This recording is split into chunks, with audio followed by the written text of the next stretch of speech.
mas de condições onde sempre impera a desordem mental, psíquica ou orgânica, a violência, enfim, contra a ordem e a harmonia da natureza. Aliás, há até um hibridismo cancerígeno proveniente da alteração no metabolismo enzimático e catalisador das ações e reações químicas necessárias à vida vegetal e animal. E assim proporciona o clima eletivo para certo vírus nutrir a sua progênie no núcleo vital das células, que se mostram desamparadas pela alteração enzimática. Os instrutores espirituais sabem que o psiquismo influi poderosamente no metabolismo das enzimas catalisadoras do quimismo corporal, pois uma célula viva é maravilhosa fábrica que chega a produzir mais de 2.000 reações químicas provocadas por 100.000 enzimas, das quais a medicina atualmente só conhece 1.000 e poucos tipos. Como a nicotina e as demais substâncias nocivas do fumo interferem diretamente na circulação pulmonar, é óbvio que as células sanguíneas também terminam provocando distúrbios e alterações nos quadros peculiares das enzimas catalisadoras do corpo sadio, estabelecendo-se o desequilíbrio na raiz celular e consequente degeneração das células. A ação insistente de determinado instrumento, substância ou tóxico num ponto dado do organismo pode alterar o trabalho químico das enzimas e resultar em alterações celulares. Entre os hindus mascadores de noz de araca, o câncer ataca mais particularmente na boca, enquanto o câncer labial tem ocorrido mais frequentemente no ponto em que mais o homem usa a piteira, o cigarro ou o cachimbo. Muitas úlceras gástricas, erradamente atribuídas à vida tensa do cidadão do século XX, têm a sua origem principal nos efeitos corrosivos das substâncias tóxicas e alcatroadas. A excessiva e tóxica salivação defensiva do fumante inveterado para enfraquecer o fumo ataca a delicada mucosa do estômago e modifica os sucos gástricos e entéricos, perturbando o equilíbrio do metabolismo harmônico da digestão. Pergunta: mas já temos comprovado que persiste certa euforia e tranquilidade do sistema nervoso após o uso do cigarro. Que dizeis? Ramatiz: o homem desgasta os seus nervos em demasia no turbilhão da vida cotidiana porque é excitado pela cobiça e ambição, perseguindo muitas vezes coisas tolas e inúteis para sua felicidade. Por isso, Jesus fez excelentes recomendações terapêuticas e salutares para o homem, o qual pode manter os nervos calmos e a saúde do corpo, sem necessidade de fumar, mas apenas inspirando-se na realidade espiritual. Buscai os tesouros que as traças não roem, a ferrugem não consome, advertiu o Mestre Jesus, certo de que há de ser infeliz e enfermo todo aquele que põe a sua vida na ilusão da posse dos objetos que se esfacelam tanto quanto o próprio mundo onde existem. O fumo é um tóxico com características hipnóticas, que reduz o contato normal psicofísico do homem para com o ambiente onde vive, cujo isolamento parcial então o fumante julga ser uma atenuante da excitação nervosa. Sob tal condição, o psiquismo parece mais liberto para exercer qualquer atividade mental, assim como ocorre entre os bebedores de álcool, que confundem o afastamento momentâneo do problema com a euforia e o desafogo próprio dos entorpecentes. Mas isso não indica a solução do problema aflitivo ou incômodo, pois trata-se apenas de um hiato parcial da mente, com o breve retorno da tensão anterior. A paz e a tranquilidade do homem é fruto do seu esclarecimento espiritual, de sua capacidade e estoicismo em aceitar as vicissitudes da vida como lições de ascese angélica e ensejos de redenção do espírito endividado no pretérito.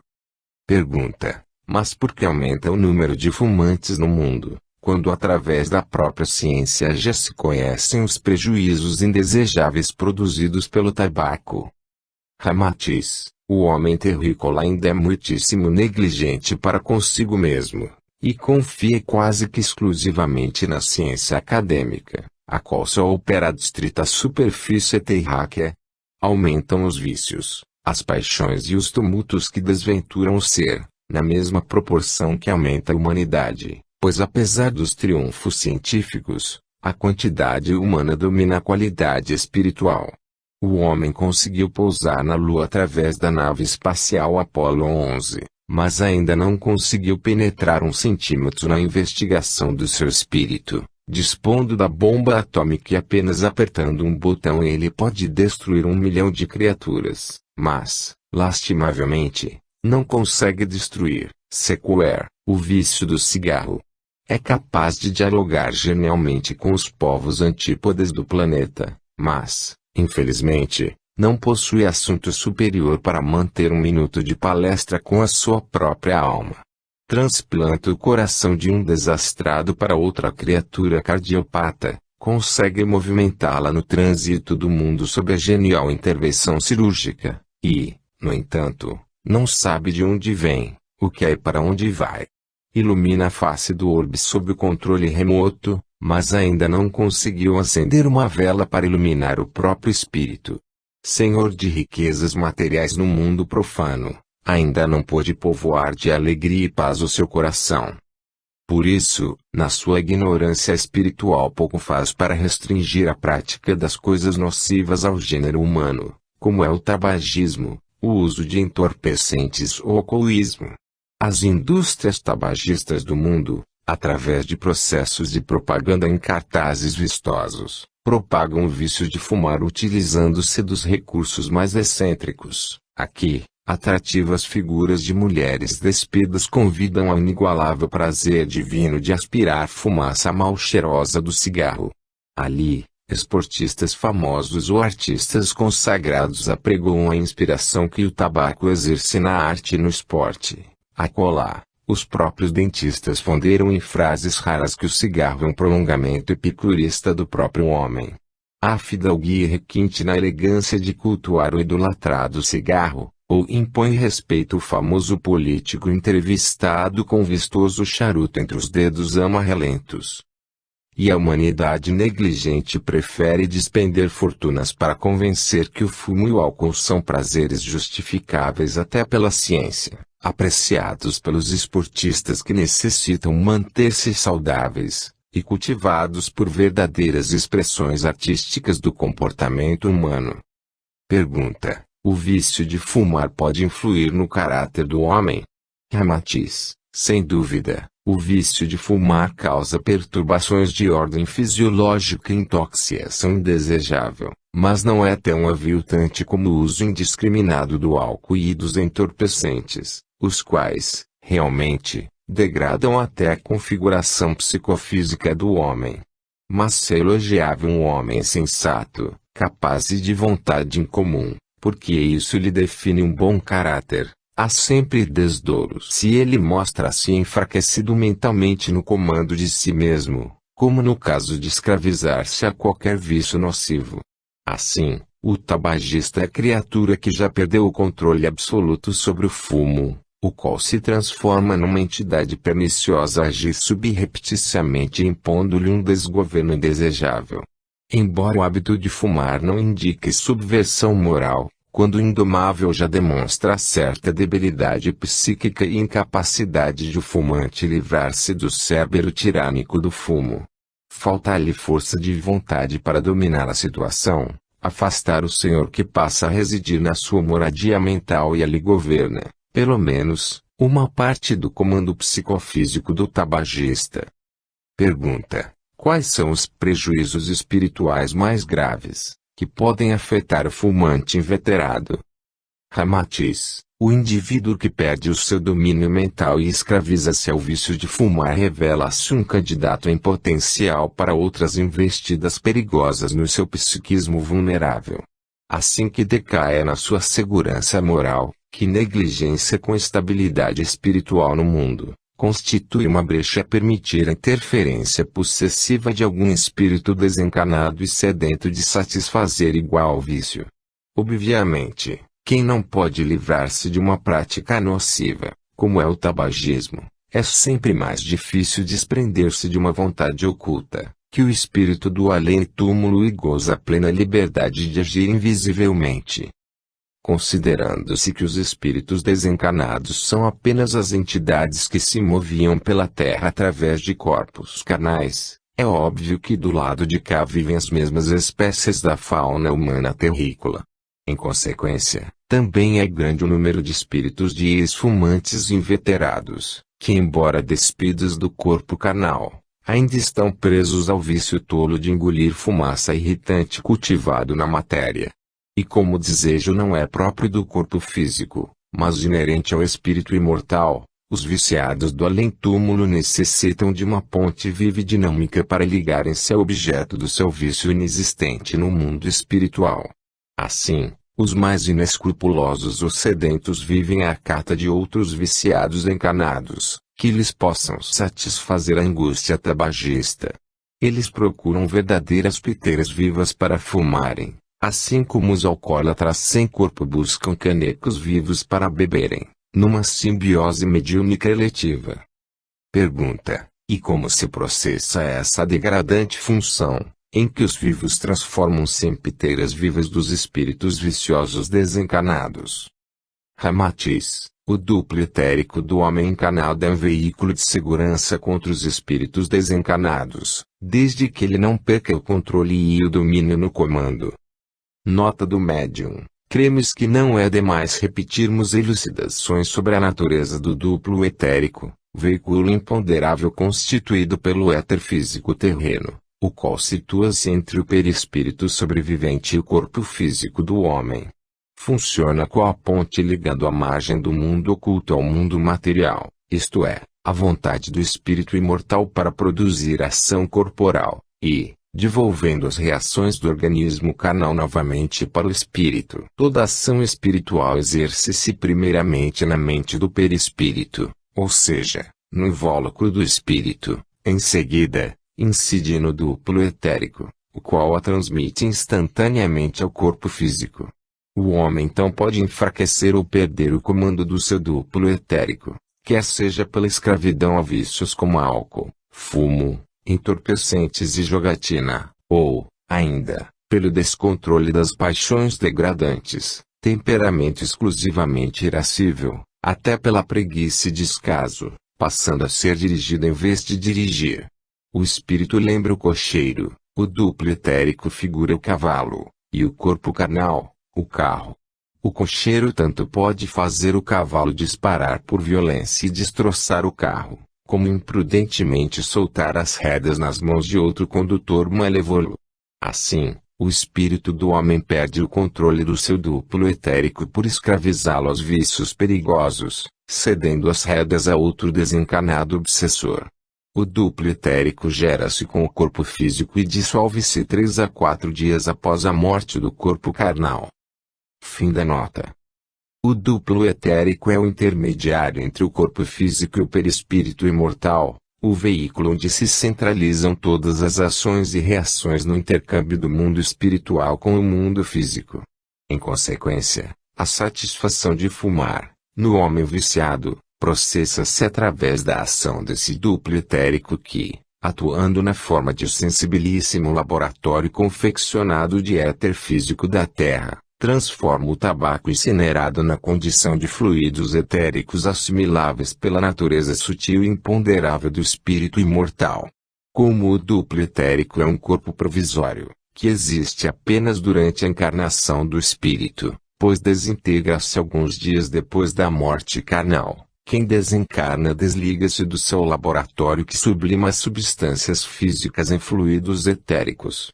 Assim, perde o contato direto com os fenômenos do mundo físico, sem poder satisfazer vícios ou paixões cultivadas em excesso, na carne.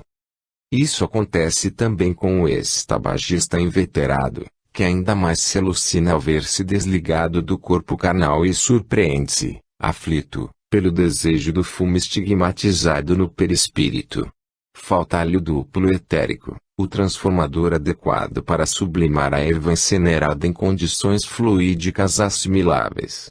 Deste modo, se o espírito desencarnado vítima do tabagismo é de baixa frequência vibratória, de pouco escrúpulo ou alucinado, ele não trepida em perseguir os encarnados viciados pelo fumo, a fim de absorver tanto quanto possível as emanações do cigarro. E havia crucis do infeliz viciado que, transladando-se para o mundo espiritual, Não conseguiu desvencilhar-se completamente dos cordoames das paixões ou vícios, que são próprios e exequíveis apenas no orbe físico. Os mais estoicos curvam-se ao sofrimento mórbido e pouco a pouco retemperam-se dissipando de si o desejo vicioso. Mas os tabagistas desencanados, moralmente aviltados e desprovidos de qualquer escrúpulo, só têm um objetivo e intenção obsessiva: mobilizar um outro viciado no mundo carnal, para torná-lo na função ridícula e indesejável de peteira viva. Pergunta: o que poderíamos entender mais corretamente por essa função de peteira viva? Ramatiz, informamos que, através do duplo etérico do tabagista encarnado, o espírito viciado e sem corpo então absorve os fluidos eterofísicos exalados na queima do fumo material, assim como se utilizasse excêntrica peteira viva humana. Daí, a surpresa de certos médiuns videntes, quando deparam a estranha simbiose de um espírito desencarnado, aflito e sedento, completamente enlaçado a um fumante inveterado ou alcoólatra. É o ignóbil vampirismo de uma alma destroçada pelo vício, que nenhum objetivo possui na vida além da satisfação do desejo pervertido. Mas como há um grande desperdício fluídico nesse vampirismo tabagista pela ausência do corpo carnal, então o espírito desencarnado e escravo do vício do fumo assedia o fumante para renovar a sua dose de cigarros, a fim de aurir maior percentagem da nicotina fluídica. Assim, o fumante invigilante pode atingir o máximo da degradação viciosa, a ponto de acender um cigarro atrás de outro, na absurda submissão mental de atender ao desejo insofreável de alguém agindo do mundo oculto. Nota do médium: realmente, Ramatiz tem razão, pois já me foi proporcionada, por várias vezes, a visão desse vampirismo torpe e fluídico. Certa vez, encontrava-me à porta de um café, em Curitiba, quando vejo dois indivíduos discutindo acaloradamente por questões pessoais.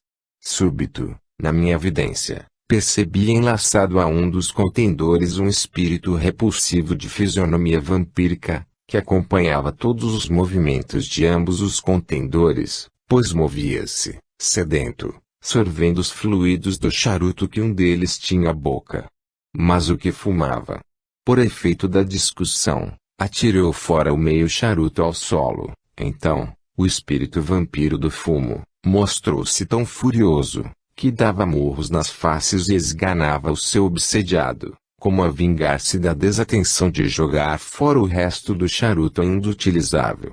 A criatura que ali funcionava como peteira viva, embora não acusasse ofensas físicas, eis que levava a mão à garganta numa sensação incômoda. Fim da nota. Pergunta: todos os fumantes inveterados são peteiras vivas dos espíritos viciados, no além?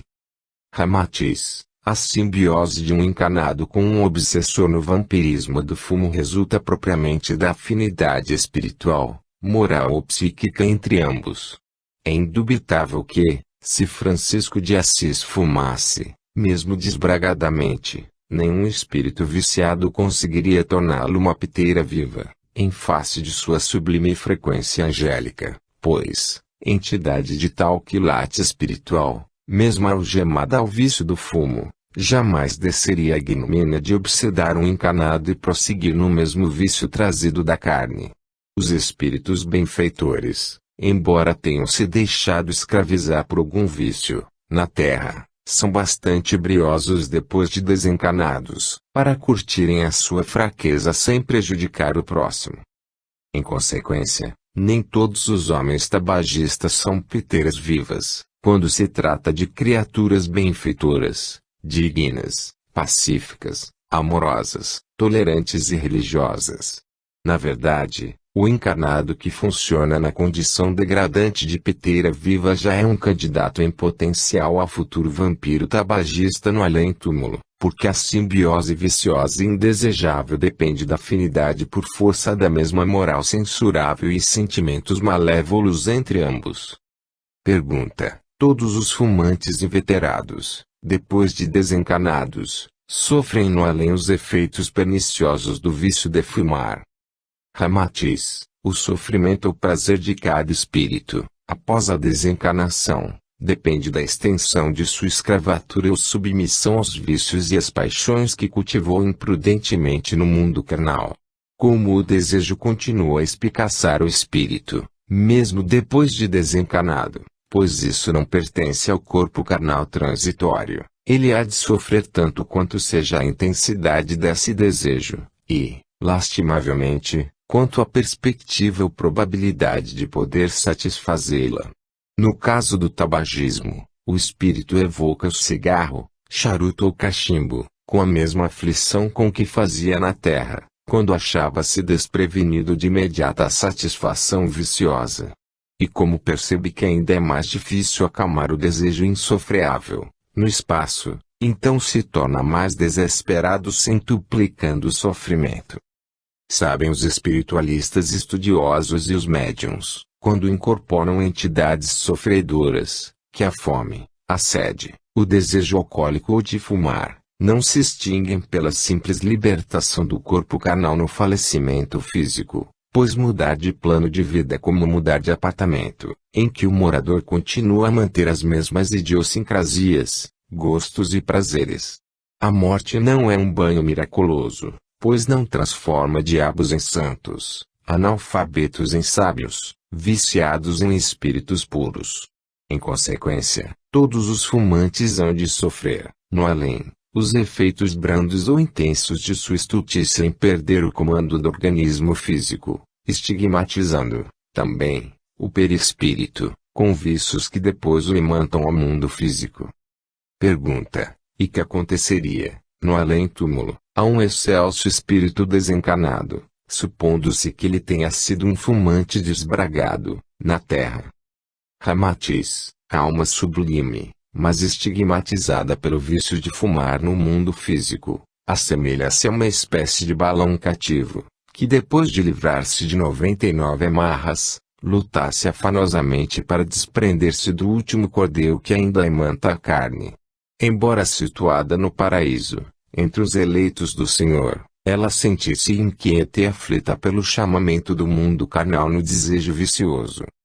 Por isso Jesus foi bastante explícito, quando advertiu sobre a escravidão do homem aos vícios da carne. Em verdade vos digo, que tudo que ligardes que sobre a terra será ligado também no céu, e tudo que desligardes sobre a terra, será desligado também no céu. Mateus 18:18. Aquele que fuma descontroladamente, viciou-se no álcool ou é um carnívoro insaciável, sem dúvida, ficará ligado pelos laços etéricos a esses prazeres ínfimos terrenos, até que o seu espírito reassuma o comando mental próprio, ou prepare-se para novas experiências encarnatórias, onde o sofrimento ajudará a extirpar os vícios escravizantes. Pergunta: se fumar é um vício pernicioso, por que Deus então teria criado a planta Nicotina tabacum, cujas folhas servem para o fumo? Ramatiz: nada existe de pernicioso criado por Deus, mas é o abuso ou emprego irregular das coisas que produzem prejuízos ao homem. A medicina tem salvo inúmeras vidas humanas utilizando-se dos mesmos ácidos, venenos de cobra, escorpiões e aranhas, que são mortíferos. O tabaco não foi criado para o homem mascá-lo ou sugá-lo incinerado a irritar as narinas e os pulmões. Aliás, os selvagens queimavam as folhas do tabaco sem qualquer elegância ou requinte, enquanto os civilizados não lhes superam louvavelmente, só porque guardam o fumo em artísticas bolsas de couro, estojos de prata ou carteiras de papelão cromado, ou porque o sugam através de canudinhos de papel acetinado, palha de milho, piteiras luxuosas ou cachimbos caríssimos. Pergunta: há algum meio infalível de o homem deixar de fumar? Ramatiz: é óbvio que o problema não se soluciona no simples largar de cigarro, mas deve ser compreendida a realidade estulta, nociva e onerosa, que é incinerar folhas de tabaco sem qualquer finalidade saudável ou nutritiva. Em primeiro lugar é preciso analisar e solucionar o fato na mente e libertá-la da escravidão excêntrica.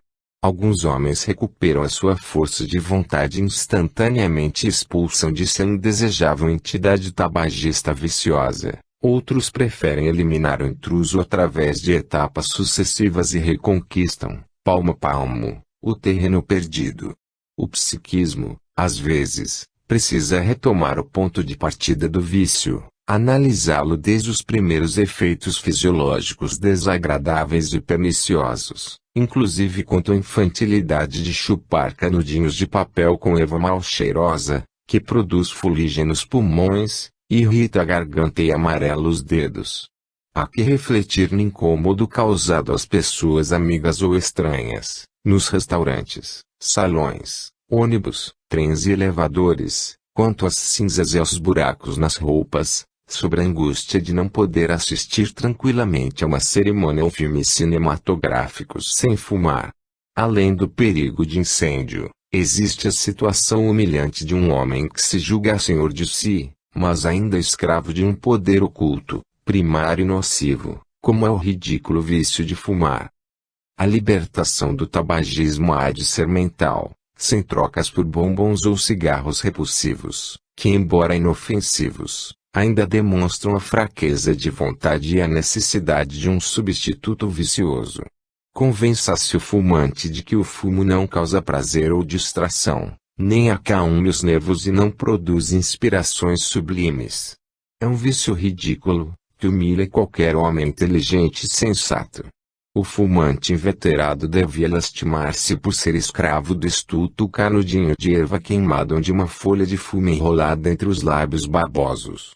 E acima de tudo, o tabagista não deve esquecer o terrível e angustioso sofrimento que advém após a morte corporal, pois no além não existem tabacarias. É degradante para um espírito razoável também tentar o escabroso recurso de fumar através de outra piteira viva, viciada, na terra. O fumante, quando se liberta do vício de fumar, então se surpreende verificando que há um desafogo no sistema circulatório e respiratório, enquanto desaparecem as proverbiais cefaleias, sensibilizam-se os sentidos físicos como o paladar e o olfato, antes nicotinizados. Passa a sentir os sabores e os odores naturais dos alimentos, enquanto o sistema nervoso acalma-se, pouco a pouco, sem a excitação mórbida do cigarro.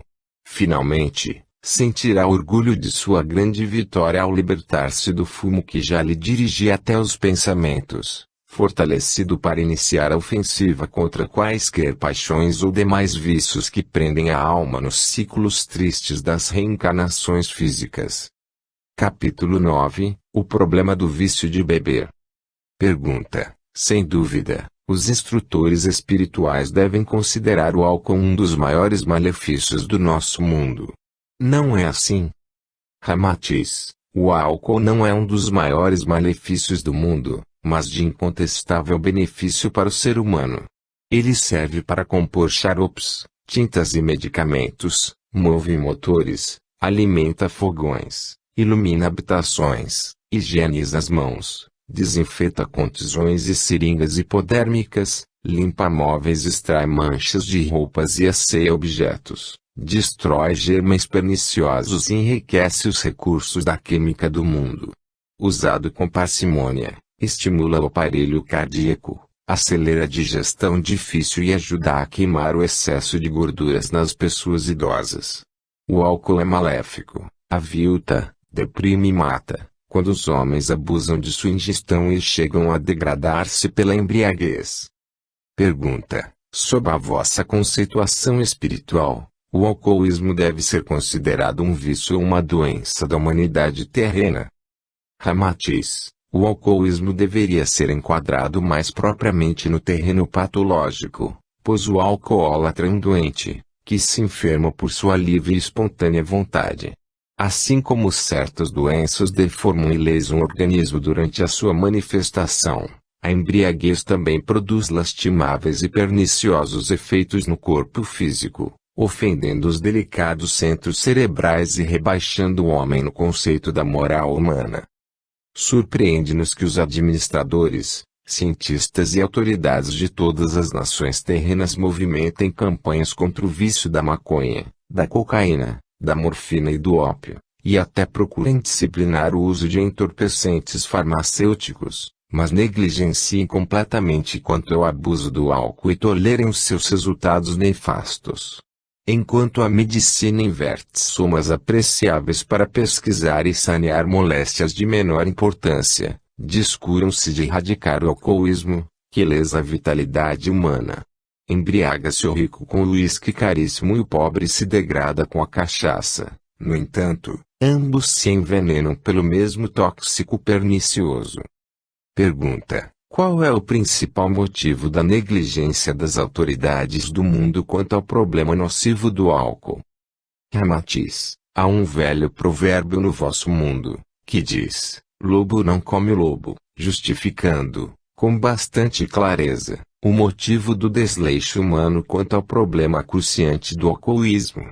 Explica-se tal negligência, pois na terra tanto abusam do álcool homens sádios, enfermos, moços, mulheres, velhos, religiosos, cientistas, analfabetos, mendigos e milionários e até líderes espiritualistas. Em consequência, não há interesse predominante e deliberado de extinguir esse flagelo, quando os próprios homens responsáveis pela sanidade da vida humana teriam de primeiramente extingui-lo em si mesmos. Assim, combate-se com energia a prostituição, o abuso dos entorpecentes, as bacanais clandestinas e as diversas formas de crimes e furtos, mas, paradoxalmente, descura-se do vício do álcool, em geral, o maior responsável por todos os acontecimentos trágicos e torpes do mundo. Pergunta: e como se poderia solucionar problema tão cruciante? Ramatiz: alhures, explicamos que a graduação espiritual primária dos habitantes da Terra justifica os indivíduos desordeiros, inescrupulosos, injustos, fecelinos, cruéis, mistificadores, ciumentos e desregrados, por cujo motivo o orbe terráqueo ainda não merece ser governado por espíritos do quilate de um Francisco de Assis, Gandhi, Buda ou Jesus. Essas entidades santificadas jamais conseguiriam disciplinar ou administrar criaturas ainda tão desatinadas pela cobiça, ambição, pilhagem e guerras fratricidas, e em sua maioria, preocupadas exclusivamente com os seus interesses pessoais. Malgrado o problema cruciante do alcoolismo, que degrada o moço negligente, a mulher ingênua, o homem desesperado ou o velho desiludido, os terrícolas despendem gastos nababescos, para pousarem na lua e lá prolongarem mesmo sistema nefasto de vida cruel e viciosa, já cultuada na terra. Consequentemente, a displicência do homem, quanto ao alcoolismo, em breve há de ser corrigida pela administração sideral da terra, pois neste fim de tempos, o profético juízo final já em execução no seio da humanidade terrena, devem ser exilados para outro orbe mais inferior os responsáveis pelos desequilíbrios e empreitadas funestas, que perturbam a vivência sadia do homem. Pergunta: quais são as consequências mais graves para os homens alcoólatras? Ramatiz: o alcoólatra é o indivíduo que já perdeu o senso direcional do seu espírito, pois vive em função do comando discricionário de uma entidade oculta, que comanda todas as suas ações na vida física e até depois de desencarnado. Convinha que todos os homens seduzidos pela bebida alcoólica pudessem certificar-se dos cometimentos atrozes e terríveis, próprios das vítimas do alcoolismo em tratamento nos sanatórios antialcoólicos. Elas assemelham-se a verdadeiras feras enjauladas que, entre uivos e clamores, torturadas pela ardência insofreável do vício degradante, ameaçam despedaçar-se de encontro às grades protetoras. São trapos vivos, que se amontoam pelo solo e transpiram as emanações etílicas por todos os poros, compondo a fauna dos candidatos à morte em glória nas valetas do mundo ou expostos nos necrotérios públicos. É estarrecedor comprovar-se que após o exaustivo período sacrificial de gestação da mulher, na sua função sublime de procriar um filho, e depois vê-lo tombado no lodo das ruas e marcado pelos estigmas viciosos do alcoolismo. Pergunta: no entanto, Muitos estudiosos do problema do alcoolismo temem pela extinção da indústria de bebidas alcoólicas, considerando um desastre econômico e colapso fatal na fabulosa renda fiscal do país. O fechamento de fábricas de garrafas, barris, caixas, tampinhas, cortiças e copos, a redução de preços, transportes e consequente extinção da lavoura de lúpulo, cevada, ou cana-de-açúcar hão de causar os mais vultosos desempregos do mundo. Que dizeis?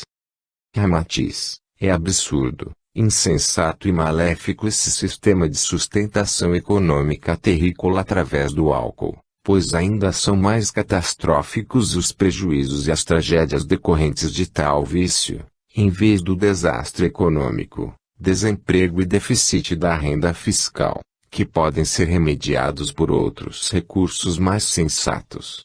O alcoolismo é o responsável direto pela maior parte de latrocínios, prostituições, doenças, misérias, luxúria, orgias, desordens, desventuras domésticas e maus tratos da família. A indústria e o comércio que o sustentam lembram um monstruoso vampiro a sugar as forças sadias de toda a humanidade. Qual é a vantagem do mundo em manter a indústria tão macabra e funesta, se o álcool devora o organismo do próprio homem, além de ser combustível indireto da tuberculose, câncer, cirrose, sífilis, degenerações renais e pancreáticas, embrutecimento cerebral, imbecilidade, histeria, epilepsia, neuroses, lesões orgânicas, prostração física, enfraquecimento nervoso, taras hereditárias e esterilidade. Mas o homem, em sua imbecilidade, chega até a glorificar o abuso do álcool e valoriza o produto nefasto, como se tal acontecimento vicioso e degenerativo fosse realmente algo de notável à cultura, glória, filosofia ou cientificismo de um povo. A Alemanha orgulha-se de sua cerveja, a Rússia da vodka, a França, Espanha, Portugal e Itália dos seus vinhos famosos, a Escócia e a Inglaterra são países mais conhecidos pelo seu uísque do que por suas realizações históricas. A América Latina proclama a preciosidade do rum de Cuba, da tequila do México, ou da cidra da Argentina, enquanto o próprio Brasil muito se envaidece pela sua famigerada cachaça. Sem dúvida, tudo isso poderia consagrar um país, caso fosse usado na parcimônia, que não conduz ao vício e à degradação, pois há povos cujos louvores provêm dos seus saborosos pêssegos, morangos, figos ou deliciosas uvas. Malgrado a bebida alcoólica ser excelente fonte de renda fiscal, paradoxalmente, o seu abuso provoca o dobro dos gastos da administração pública de cada país, ante a série de enfermidades, degenerações orgânicas, crimes, desastres, acidentes, infelicidades, embrutecimento e desencaminhamento da juventude. Há verbas vultosas para atender a manutenção de asilos, hospitais, cárceres, presídios, institutos de recuperação psíquica e excepcionais filhos de alcoólatras. Pergunta: alegam alguns homens célebres, que se Deus permitiu a descoberta do álcool no mundo, evidentemente, é para se bebê-lo. E a própria Bíblia narra a feliz descoberta de Noé na fermentação da uva, assim como o uso costumeiro da bebida alcoólica entre as primeiras tribos judaicas. Que dizeis? Ramatiz: Deus não induziu a descoberta do álcool para o homem se embriagar, assim como da descoberta do ácido sulfúrico ninguém deve se matar. Ele quis prover à humanidade de um elemento útil para aliviar os problemas mais simples da vida. Caso o Senhor considerasse o álcool bebida para ser ingerida sem qualquer controle, é indubitável que também teria criado as fontes, os riachos e rios prenhes de vinho, cerveja, uísque, licores e cachaça, jamais tê-los-ia enchido de água. Mas é a concupiscência, a ganância, a cobiça, a avidez e a falta de escrúpulo de lucros ilícitos e fáceis que induzem os homens a se explorarem mutuamente no intercâmbio do alcoolismo oneroso e funesto. Por isso, a propaganda alcoólica é feita por hábeis artistas através de quadros atraentes e multicores, que sugerem hipnoticamente as mais excêntricas bebidas corrosivas à conta de verdadeiras ambrosias dos deuses. A imprensa, o rádio, a televisão e os cartazes de rua seduzem os incautos e avivam-lhes o desejo para preferir certo alcoólico da moda. Aliás, maquiavelicamente, a indústria já introduz álcool em doces, chocolates e bombons finos, a fim de habituarem, desde muito cedo, as crianças ao condicionamento tóxico e assim garantirem novos clientes no futuro. Que importa aos homens ambiciosos, egoístas e inescrupulosos a aventura do próximo, desde que possam aumentar a sua receita financeira? Mormente certas descrições da Bíblia, que aparentemente endossam o uso do álcool, Jesus e seus apóstolos nada disseram de favorável a esse vício nefasto. Aliás, Paulo de Tarso é bem claro quando assim adverte: nem os idólatras, nem os adúlteros, nem os efeminados, nem os sodomitas, nem os ladrões, nem os avarentos, nem os que se dão à embriaguez, nem os maldizentes possuirão o reino de Deus. Coríntios 16, 9-10, e antes dele já dizia o célebre profeta Abacuque: ai daquele que dá de beber ao seu companheiro. Pergunta: por que até homens de talento louvável e capacidade criadora têm se deixado aviltar completamente pelo álcool? Ramatiz: não há dúvida, foram vitimados pelo álcool homens de avançada sensibilidade, como Edgar Allan Poe, Charles Baudelaire e outros, que deixaram um rastro luminoso na superfície do orbe. No entanto, os homens consagrados nas esferas científicas ou da arte do mundo material também podem ser pobres analfabetos espirituais. Nem sempre o talento no mundo é sinal de que se fez o conhecimento da verdadeira vida do espírito imortal. Em geral, tais homens se estilam na pesquisa demasiada dos valores da vida física, numa especialização isolativa do panorama espiritual, ignorando a lei do karma e o processo justo da reencarnação, que lhes poderia solucionar inúmeros problemas da vida em comum. Alguns atribuem-se excessivo valor quanto à sua personalidade incomum na face da terra, e chegam a se mostrar humilhados, porque o destino ligou-os à família vulgar humana. Infelizes no lar, ante o clima prosaico e primário da parentela consanguínea, mal sabem que a lei os imantou a criaturas deseducadas, que exploraram no passado. Revoltam-se alguns contra um pseudo-criador que os fez nascer empobrecidos, ignorando que a trama kármica os desvia incessantemente da fortuna material e motivo de desmandos funestos no pretérito. Os mais inteligentes transformam a sua desventura pessoal num melodrama cósmico e vivem sob intenso protesto contra quaisquer motivações divinas. Outros exaltam a boêmia regada a álcool, justificando seu próprio vício como válvula de escape para a poesia, a pintura, a literatícia ou dramas novelescos. No entanto, muitos desses bêbados intelectualizados são homens vulgares, que atormentam os filhos ou infelicitam o ambiente doméstico, malgrado os seus arroubos geniais e epigramas incomuns. Malgrado sejam escritores, poetas, dramaturgos ou artistas, quando se embriagam regridem ao nível dos homens primários, cujos sentimentos se afogam nas ondas do instinto animal.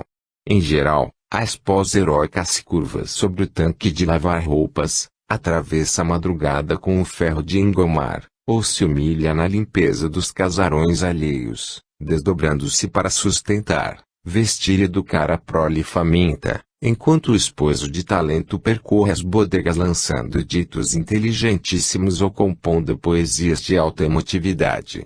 A boêmia é sustentada à base de cachaça ou de uísque, mesmo quando se trate de bêbado capaz de tecer as mais delicadas filigranas sonoras e poéticas, não oferece nenhum motivo para louvores extemporâneos.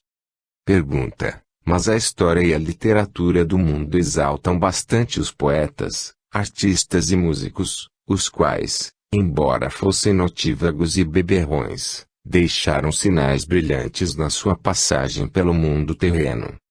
Ramatiz: sob o critério de julgamento feito pelo mundo espiritual, Os valores terrenos mudam completamente de interpretação, pois só prevalecem no além-túmulo as virtudes do espírito imortal.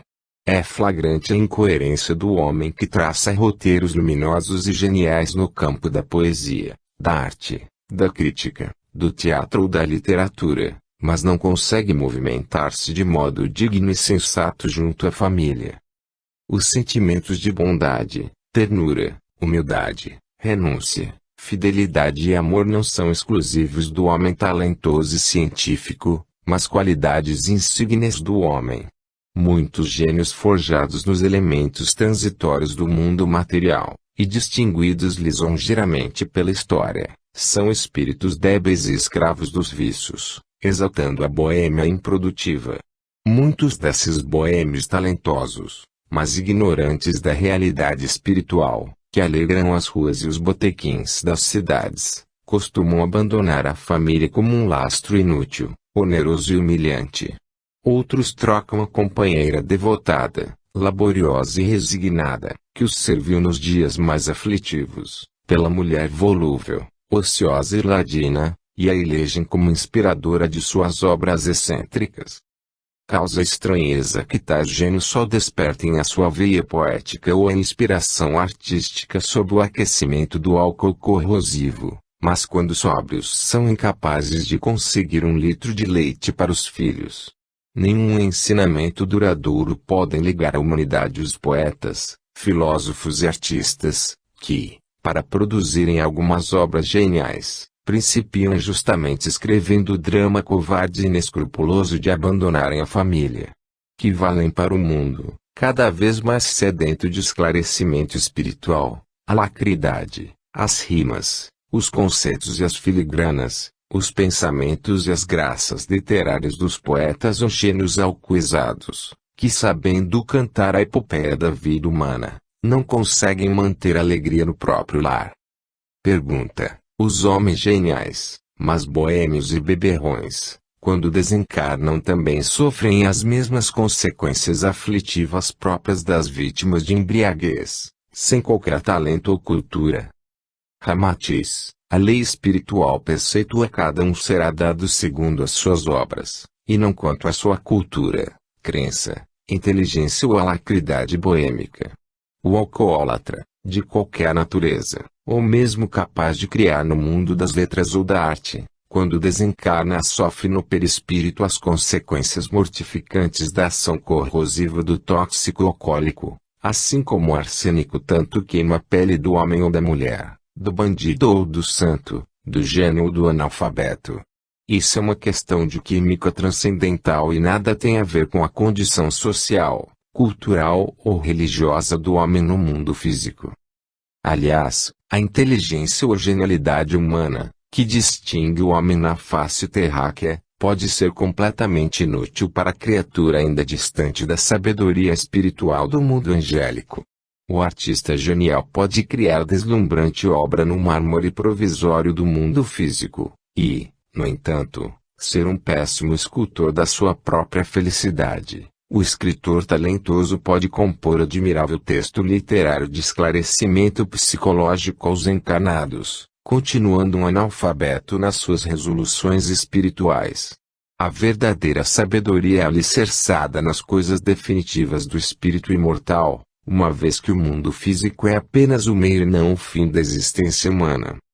Átila, Gengis Khan, Alexandre, Júlio César, Aníbal, Carlos Magno, Napoleão ou Hitler, foram gênios, mas no conceito de guerra, cujo talento e habilidade eles os empregaram destruindo e pilhando outros povos.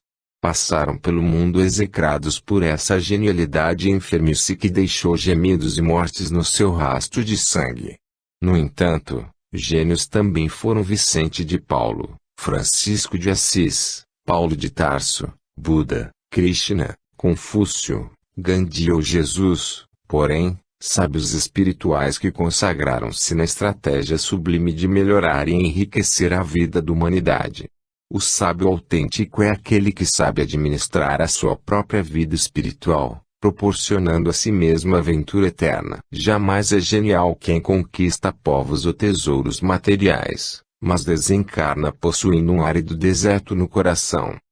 O problema da aventura espiritual é assunto particular, por isso, muitos gênios, artistas e cientistas, que fartaram de álcool seu corpo pelas espeluncas do mundo, enquanto deixavam a família à míngua de um pedaço de pão, infelizmente, acordaram no além-túmulo estarrecidos e desgraçados ante a tragédia que passaram a viver em si mesmos.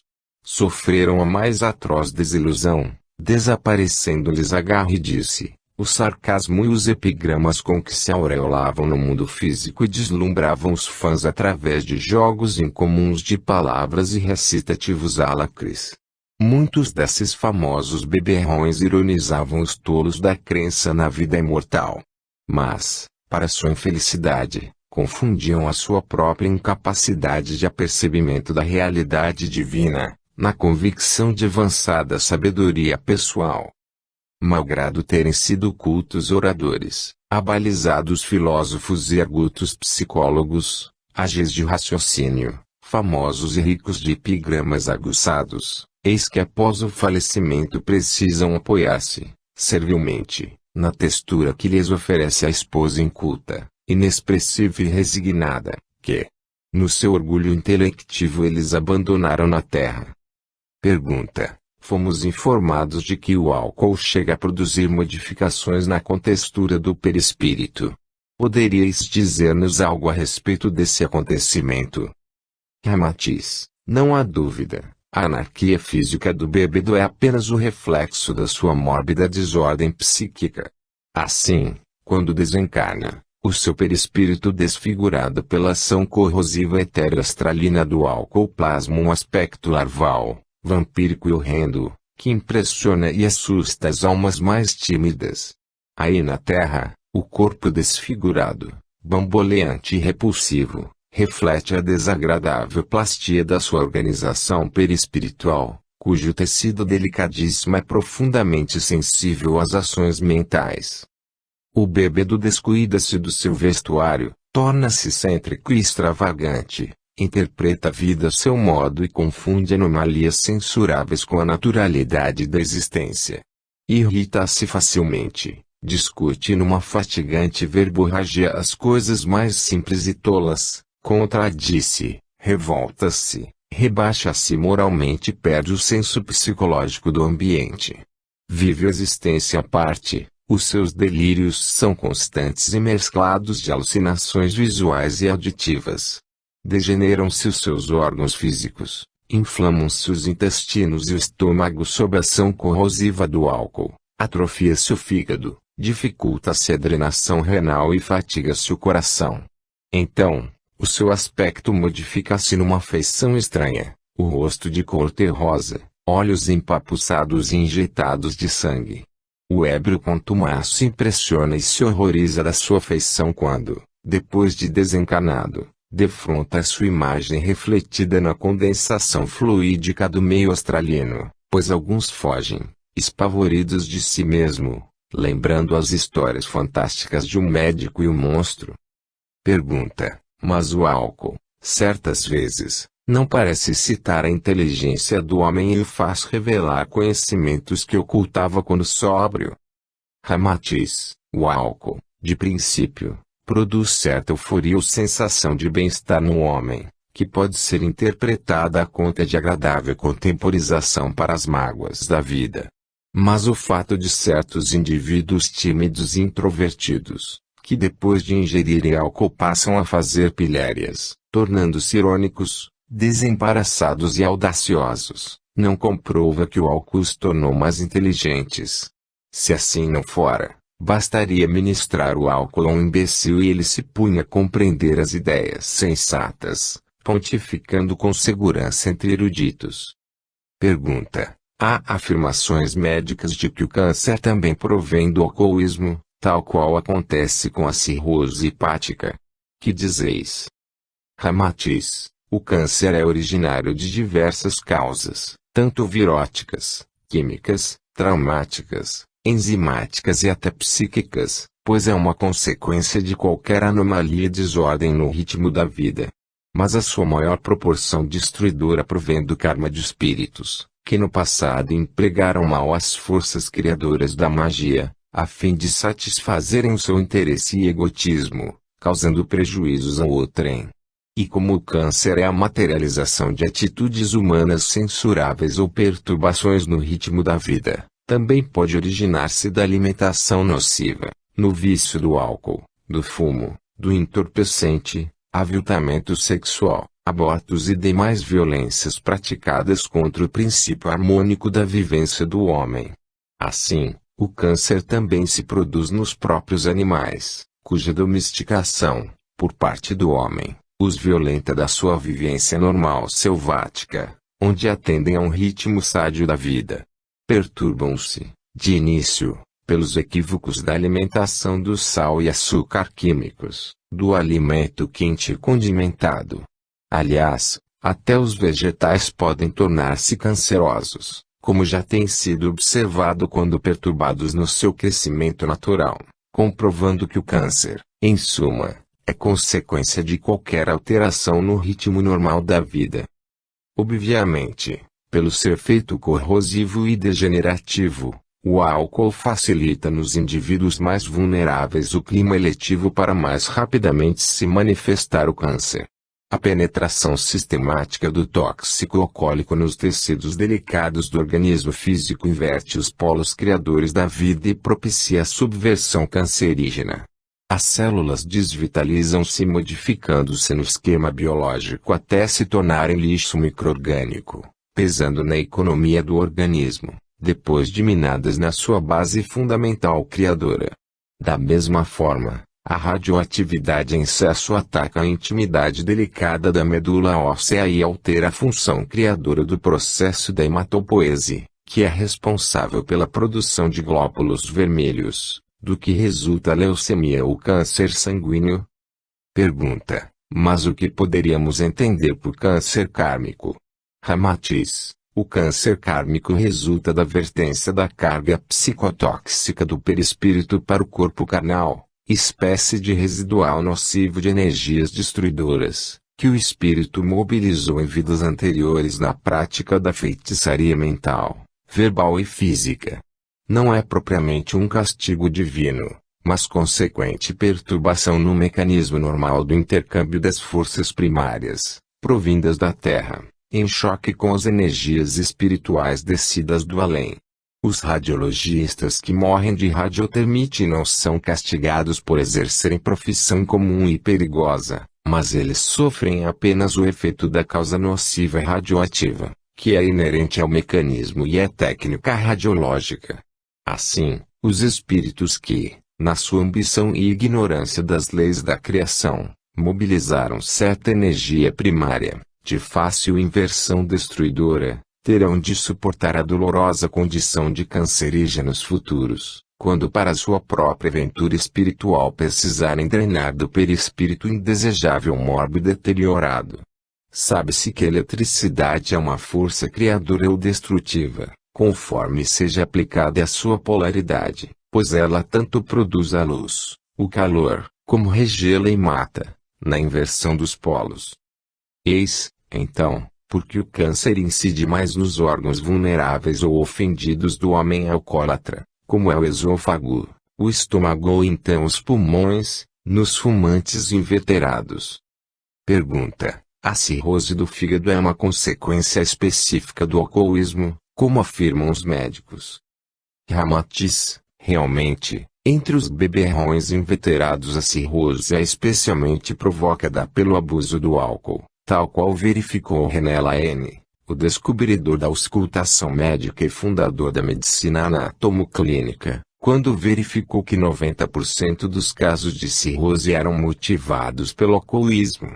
O álcool penetra quase que totalmente na delicada estrutura do fígado, que então degenera pela proliferação gordurosa e a constrição das veias oriundas do intestino. Sob tal opressão, o sangue é obrigado a filtrar a sua parte líquida na região do ventre, surgindo então a ascite, moléstia mais vulgarmente conhecida como barriga d'água. Mas convém observar que também há uma pequena percentagem de pessoas que sucumbem de cirrose hepática, como crianças, mulheres e homens abstêmios, cujo acontecimento deve ser estudado sob o crivo do karma, em que talvez abusaram do álcool em vidas anteriores. O álcool acelera o curso mórbido do fígado nas criaturas deficientes, sendo uma imprudência a embriaguez frequente, quando ainda não se sabe qual seja o verdadeiro potencial de resistência desse órgão ao tóxico alcoólico. E depois que surge a cirrose, nada mais há